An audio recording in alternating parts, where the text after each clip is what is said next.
ఓం మహాగణపతే నమః. జూలై మాసపు ద్వాదశ రాశి ఫలితాలు ఏ విధంగా ఉన్నాయో చూద్దాము. ముందుగా ఈ మాసంలో ఉన్నటువంటి గ్రహస్థితిని ఒకసారి మనం గమనించినట్టయితే ఈ మాసంలో శుక్రుడు తన సొంత రాశి అయినటువంటి వృషభ రాశిలో సంచారం చేస్తున్నాడు. అదేవిధంగా గురువు మనకి మిథున రాశిలోను, అదేవిధంగా రవి కూడా మిథున రాశి, అదేవిధంగా కర్కటక రాశిలో ఈ మాసంలో సంచారం అనేది ఉంటుంది. ఇక బుధుడు మనకి కర్కటక రాశిలో సంచారము, కేతువు అదేవిధంగా కుజుడు మనకు సింహరాశిలో ఈ మాసంలో సంచారం చేస్తున్నాయి. ఇక చూసుకున్నట్టయితే రాహు వచ్చేసి మనకి కుంభరాశిలోను, అదేవిధంగా శని మీనరాశిలో సంచారం అనేది ఈ మాసంలో అనగా ఈ జూలై మాసంలో గ్రహం యొక్క సంచారం. ఈ సంచారాన్ని ఆధారంగా చేసుకొని ద్వాదశ రాశుల యొక్క రాశి ఫలితాలు ఏ విధంగా ఉన్నాయో చూద్దాము. మిథున రాశి వారికి ఈ మాసంలో జూలై మాసంలో ఉన్నటువంటి ఫలితాలు మనం ఒకసారి గమనించినట్టయితే ఈ రాశి వారికి ముఖ్యంగా వీరికి కుజుడు 3వ స్థానంలో సంచారం చేస్తున్నాడు, అదేవిధంగా శుక్రుడు 12వ స్థానంలో సంచారం చేస్తున్నాడు. ఈ రెండు గ్రహాలు చాలా అనుకూలమైనటువంటి ఫలితాలు కలుగజేస్తున్నాయి. ఎందువల్లంటే కుజుడు 3వ ఇంట చక్కటి ఫలితాలు కలుగజేస్తాడు, శుక్రుడు 12వ ఇంట్లో కూడా చక్కటి ఫలితాలు కలుగజేస్తాడు గోచార రీత్యా. అదేవిధంగా కేతు కూడా 3వ ఇంట్లో సంచారం చేస్తున్నాడు. ఈ మూడు గ్రహాలు వీరికి ఈ మిథున రాశి వారికి ఈ మాసంలో చాలా అనుకూలంగా ఉన్నాయి, చక్కటి ఫలితాలు కలుగజేస్తున్నాయి. అయితే ముందుగా ఈ రాశి వారికి ఉన్నటువంటి చక్కటి అనుకూలమైనటువంటి ఫలితాలు మనం ఒకసారి చూసుకున్నట్టయితే వివాహ ప్రయత్నాలు చేస్తున్న వారికి తప్పకుండా వివాహం జరిగేటటువంటి అవకాశాలు కనిపిస్తున్నాయి. వివాహ ప్రయత్నాలు అనుకూలంగా ఉండేటటువంటి అవకాశాలు కనిపిస్తున్నాయి. ఆరోగ్యం అనేది మెరుగుపడుతుంది. ముఖ్యంగా మనకి కుజుడు మిథున రాశి వారికి లాభాధిపతి, అదేవిధంగా 6వ అధిపతి 3వ స్థానంలో సంచారం చేస్తున్నాడు కాబట్టి దగ్గర ప్రయాణాలు ఉండే అవకాశాలు కనిపిస్తున్నాయి. ఆ ప్రయాణాలు కూడా అనుకూలంగా ఉంటాయి. కాన్ఫిడెన్స్ లెవెల్స్ అనేవి పెరుగుతాయి. ఆ కాన్ఫిడెన్స్ లెవెల్స్ వల్ల మీరు అనుకున్నటువంటి పనులు మీరు పూర్తి చేయగలుగుతారు. కోర్టు వ్యవహారాలు కానీ లీగల్ వ్యవహారాలు కానీ ఉన్నా కూడా అవి కూడా మీ యొక్క ధైర్యం వల్ల ముందుకు వెళ్ళడం వల్ల లాభదాయకంగా మారుతుంది. ఇంకా మీ యొక్క రక్త సంబంధికులు లేదా సోదరిమణుల వల్ల కూడా అనుకూలత అనేది ఈ మాసంలో మనకి చూడవచ్చు. ఇక చూసినట్టయితే అన్నింటా విజయం సాధిస్తారు. సంతానం లేని వారికి కూడా సంతానం కలిగేటటువంటి అవకాశాలు మనకు మిథున రాశి వారికి కుజగ్రహం వల్ల కనిపిస్తున్నాయి. ఇక శుక్రుడు 12వ స్థానంలో సంచారము, శుక్రుని యొక్క స్థితి కూడా చాలా చక్కగా మనకు మిథున రాశి వారికి ఉంది. శుక్రుడు ముఖ్యంగా పంచమాధిపతి, అదేవిధంగా 12వ స్థానాధిపతి 12వ స్థానంలో సంచారం చేస్తున్నాడు. దాంపత్య జీవితంలో ఆనందము సంతోషం అనేది ఉంటుంది. ముఖ్యంగా శుక్రుడు 12వ స్థానంలో సంచారం అనేది అనుకూలంగా ఉంటుంది కాబట్టి ఏదైతే ఇన్వెస్ట్మెంట్స్ వల్ల మీరు ఇన్వెస్ట్మెంట్స్ చేస్తున్నా కూడా ఆ ఇన్వెస్ట్మెంట్స్ వల్ల అనుకూలంగా మిథున రాశి వారికి కనిపిస్తుంది. అదేవిధంగా సంతానం వల్ల కూడా చక్కటి ఫలితాలు అనేవి ఈ జూలై మాసంలో తప్పకుండా కలుగుతాయి. ముఖ్యంగా సుఖమైనటువంటి జీవితం ఉంటుంది, స్త్రీ సౌఖ్యం ఉంటుంది, దంపతుల మధ్య ఆనందము సంతోషం అనేది ఉంటుంది. తృప్తికరమైనటువంటి భోజనము, ఇంటికి కావలసినటువంటి అన్ని సదుపాయాలు సమకూర్చుకునేటటువంటి ఉత్తమమైనటువంటి ఫలితాలు మనకి ముఖ్యంగా గోచరిస్తుంది. ఇక కేతువు కూడా 3వ ఇంట్లో సంచారం చేస్తున్నాడు. ధైర్యము, ఆత్మవిశ్వాసం పెరుగుతుంది.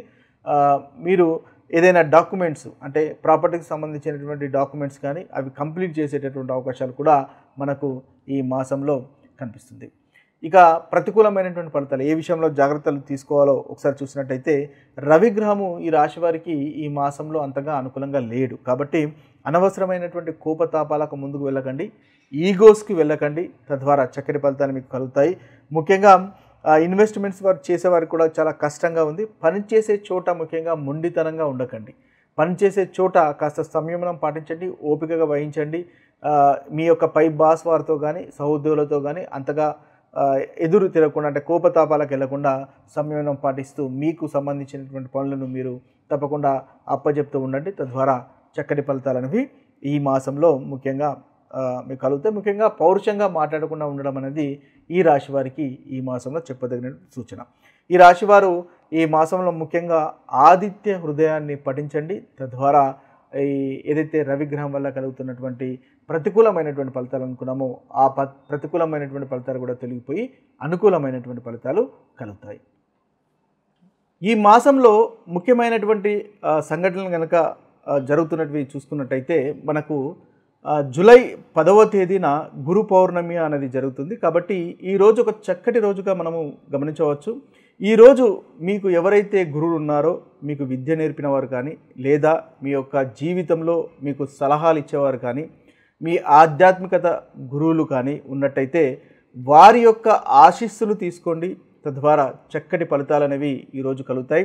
ముఖ్యంగా చూసినట్టయితే మీ యొక్క గురువులకు పసుపు రంగు వస్త్రాలు లేదా స్వీట్స్ లాంటివి సమర్పించుకొని పసుపు రంగు పూలతో పూజించడం వల్ల చక్కటి ఫలితాలు కలుగుతాయి. అదేవిధంగా వారి యొక్క ఆశీర్వాదాలు తీసుకోవడం వల్ల మీకు చాలా చక్కటి ఫలితాలు ఈరోజు జరుగుతాయి. ఇంకా చూసినట్టయితే గురు బ్రహ్మ గురు విష్ణు గురుదేవో మహేశ్వర గురు సాక్షాత్ పరబ్రహ్మ తస్మై శ్రీ గురువే నమః అనేటటువంటి మంత్రాన్ని కూడా మీరు జపించుకోవడం వల్ల ఈరోజు ప్రతికూలమైనటువంటి ఫలితాలు, గురుగ్రహం వల్ల కూడా కలిగే ప్రతికూలమైనటువంటి ఫలితాలు తొలగిపోయి అనుకూలమైనటువంటి ఫలితాలు కలుగుతాయి. అదేవిధంగా బ్రాహ్మణులకు కూడా దానం చేయడం వల్ల ఈరోజు చక్కటి ఫలితాలు కలుగుతాయి. అదొక పరిహారంగా కూడా మనకు కలుగుతుంది. ఇక చూసినట్టయితే ముఖ్యంగా గురుగ్రహానికి సంబంధించినటువంటి దానము అంటే పసుపు రంగు వస్త్రాలు కానీ, అదేవిధంగా మనకి బెల్లం కానీ, అదేవిధంగా అరటి చెట్టుకు పూజించడం కానీ ఇలాంటివి చేసినట్టయితే చక్కటి ఫలితాలు మీకు కలుగుతాయి. ఇలాంటి పసుపు రంగు వస్త్రాలు, బెల్లము లాంటివి దానం చేయడం వల్ల కూడా మనకి ఈ గురుగ్రహం వల్ల కలుగుతున్నటువంటి ఏదైనా ప్రతికూలమైనటువంటి ఫలితాలు తొలగిపోయి అనుకూలమైనటువంటి ఫలితాలు కలుగుతాయి. ముఖ్యంగా వివాహం కాని వారికి, వివాహం డిలే అవుతున్న వారికి ఇది ఒక మంచి చక్కటి రెమెడీగా మీకు కలుగుతుంది. అదేవిధంగా సంతానం గురించి కూడా చూస్తున్న వారికి కూడా చక్కటి రెమెడీ అనేది మనకు కలుగుతుంది. అయితే ఈరోజు ఇంకా చూసినట్టయితే మనం గురు బీజ మంత్రాన్ని పఠించడం వల్ల కూడా 108 సార్లు పఠించడం వల్ల మనకు ఈ చక్కటి ఒక పరిహారంగా కలుగుతుంది. ఓం గ్రాం గ్రీం గ్రోం సహ గురువే నమః అనేటటువంటి బీజ మంత్రాన్ని కనుక పఠించినట్టయితే ఈరోజు మీకు గురుగ్రహం వల్ల కలుగుతున్నటువంటి ప్రతికూలమైనటువంటి ఫలితాలు తొలగిపోయి అనుకూలత అనేది పెరుగుతుంది, గురుబలం కూడా పెరుగుతుంది. తద్వారా చక్కటి ఫలితాలు అనేవి ప్రతి రాశి వారికి మనకి కలుగుతాయి. అదేవిధంగా విష్ణు సహస్రనామం పఠించండి. వీలైనట్టయితే ఈరోజు విష్ణు సహస్రనామం పఠించడం వల్ల కూడా చక్కటి ఫలితాలు అనేవి మనకు కలుగుతాయి. అదేవిధంగా తులసి మొక్కను నాటడం వల్ల కూడా మనకు చక్కటి ఫలితాలు అనేవి ఈరోజు ఈ యొక్క ఏదైతే గురు పౌర్ణిమ అనుకుంటున్నామో ఆ రోజు కనుక చేసినట్టయితే చక్కటి ఫలితాలు అనేవి కలుగుతాయి. ఇక ఈ జూలై మాసంలో ఇంకొక ముఖ్యమైనటువంటి పండుగను మనం గమనించినట్టయితే మనకు జూలై 29వ తేదీన నాగుల పంచమి అనేటటువంటి పండుగ మనకు కలుగుతుంది. ఆ రోజు ముఖ్యంగా నాగ దేవతారాధన కనుక చేసినట్టయితే చక్కటి ఫలితాలు కలుగుతాయి. ఇక చూసినట్టయితే ఆ రోజు జూలై 29 మనకు ఉదయం 5:55 నుంచి మొదలుకొని 8:30 వరకు, ఉదయం 8:30 వరకు దాదాపు 2:35 వరకు ఈ ముహూర్తం అనేది ఉంటుంది.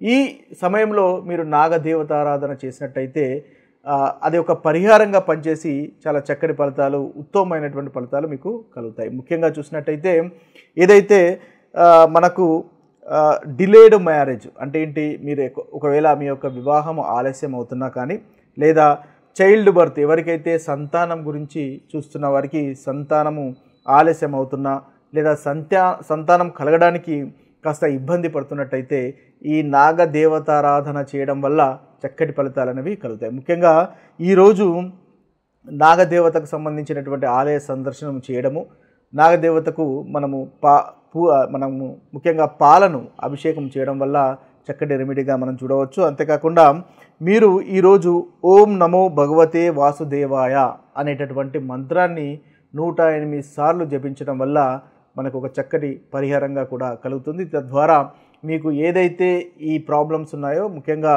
మ్యారేజ్కి సంబంధించినటువంటి ప్రాబ్లం కానీ, సంతానానికి సంబంధించినటువంటి ప్రాబ్లం కానీ, ఏదో మనకి జెనెటిక్ అంటే ఫైనాన్షియల్ ప్రాబ్లమ్స్ కానీ, ముఖ్యంగా వంశపారంపర్యంగా ఏదైనా ఫైనాన్షియల్ ప్రాబ్లమ్స్ కనుక వస్తున్నట్టయితే, మనకు ఎందుకు పనులు ఆలస్యం అవుతున్నాయో తెలియకుండానే ప్రతి పనిలో ఆటంకం కలగడము, మనం అనుకున్నటువంటి పని చేయలేకపోవడము, అది ఎందుకు పూర్తి కావట్లేదో మనకు తెలియకుండా ఉండడము లాంటివి ఈ యొక్క నాగదేవతారాధన చేయడం వల్ల తప్పకుండా ఒక చక్కటి రెమెడీగా పనిచేస్తుంది. మీకు ఏదైతే ఏ విషయాలనైతే ఇబ్బంది పడుతున్నారో ఆ విషయాలకు తప్పకుండా విరుగుడు లాంటివి అనేది జరుగుతుంది. ముఖ్యంగా ఈ నాగదేవతారాధన అనేది మీ యొక్క జన్మ జాతకంలో గనక రాహు కేతు అంటే 1వ స్థానంలో కానీ, 7వ స్థానంలో కానీ, 5వ స్థానంలో కానీ, 8వ స్థానంలో కానీ ఈ స్థానాల్లో కనుక ఉన్నట్టయితే తప్పకుండా ఈ నాగదేవతారాధన చేయడం వల్ల ఆ రోజు ముఖ్యంగా నాగదేవతకి పాలతో అభిషేకం చేయడము, పుట్టలో పాలు పోయడము, లేదా విష్ణువు యొక్క ఆలయం సందర్శించడం, లేదా శివుని యొక్క ఆలయం సందర్శించడం వల్ల ఇది ఒక చక్కటి పరిహారంగా ప్రతి రాశి వారికి ఉంటుంది. తద్వారా మంచి ఫలితాలు కలుగుతాయి. కాబట్టి వీలున్న వారు తప్పకుండా ఈ పరిహారాన్ని చేసుకోవడము మంచిది. ఈ మాసంలో మనం ముఖ్యంగా జరుగుతున్నటువంటి కొన్ని విషయాలు కనుక మనం ఒకసారి గమనించినట్టయితే జూలై 10వ తేదీన మనకు గురు పౌర్ణమి అనేది వస్తుంది. కాబట్టి ఇది గురు పౌర్ణమి రోజు కనుక మనం కొన్ని రెమెడీస్ కనుక చేసుకున్నట్టయితే చక్కని ఫలితాలు అన్ని రాశుల వారికి కలుగుతాయి. అందులో కనుక మనం చూసినట్టయితే ఈ గురు పౌర్ణిమ మనకు జూలై 10వ తేదీ రోజు కలుగుతుంది. ఆ రోజు మనము గురువుల సమానులైన వారు, ఈ గురు పౌర్ణిమ జూలై 10వ తేదీ రోజు జరుగుతుంది. ఆ రోజు గురు సమానులైన వారు కానీ లేదా మీ గురువులను కానీ పూజించడం వల్ల, వారి యొక్క ఆశీస్సులు తీసుకోవడం వల్ల చక్కటి ఫలితాలు కలుగుతాయి. తద్వారా మనకి గురుగ్రహం యొక్క బలం కూడా చేకూరుతుంది. ముఖ్యంగా చూసినట్టయితే మీ యొక్క ఈరోజు ఎవరైనా ఆధ్యాత్మికత గురువు కనుక మీకు ఉన్నట్టయితే ఆ గురువును పూజించండి. లేదా వారికి ముఖ్యంగా పసుపు రంగు పూలు కానీ లేదా పసుపు వస్త్రాలు కానీ అదేవిధంగా స్వీట్స్ కానీ సమర్పించి వారికి ఆశీర్వాదాలు తీసుకున్నట్టయితే చక్కటి ఫలితాలు అనేవి ఈరోజు కలుగుతాయి. అదేవిధంగా ఓం గురు బ్రహ్మ గురు విష్ణు గురుదేవో మహేశ్వర గురు సాక్షాత్ పరబ్రహ్మ తస్మై శ్రీ గురువే నమః అనేటటువంటి మంత్రాన్ని కూడా ఈరోజు జపించుకున్నట్టయితే చక్కటి ఫలితాలు అనేవి కలుగుతాయి. అంతేకాకుండా బ్రాహ్మణులకు కూడా వస్త్రధారణం కానీ